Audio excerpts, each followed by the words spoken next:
జమ్మూ కాశ్మీర్ సరికొత్త అందాలను సంతరించుకుంది. కతువా జిల్లా ప్రకృతి ప్రేమికులను విశేషంగా ఆకర్షిస్తోంది. ముఖ్యంగా బనీ ఉపవిభాగం, ఎత్తైన ప్రాంతమైన సార్థల్ లోయ, ఆహ్లాదకరమైన వాతావరణం, పచ్చని ప్రకృతి అందాలతో టూరిజానికి కొత్త కేంద్రాలుగా అవతరిస్తున్నాయి. పర్యాటకుల సంఖ్య క్రమంగా పెరుగుతుండగా స్థానిక పర్యాటక రంగానికి కూడా ఊపిరులుతోంది.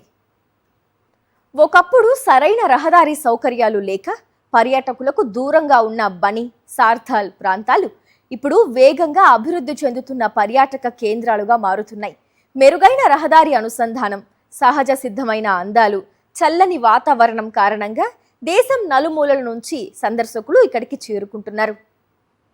పర్యాటకులు ప్రతి ప్రాంతానికి సులభంగా చేరుకునేలా రహదారి సౌకర్యాలు మెరుగుపడినందుకు కేంద్ర ప్రభుత్వానికి స్థానికులు కృతజ్ఞతలు చెబుతున్నారు. 2014కు ముందు ఈ ప్రాంతానికి రోడ్డు మార్గం చాలా దారుణంగా ఉండేదని, ఇక్కడికి చేరుకునే క్రమంలో వాహనాలు తీవ్రంగా దెబ్బతినేవని గుర్తు చేస్తున్నారు.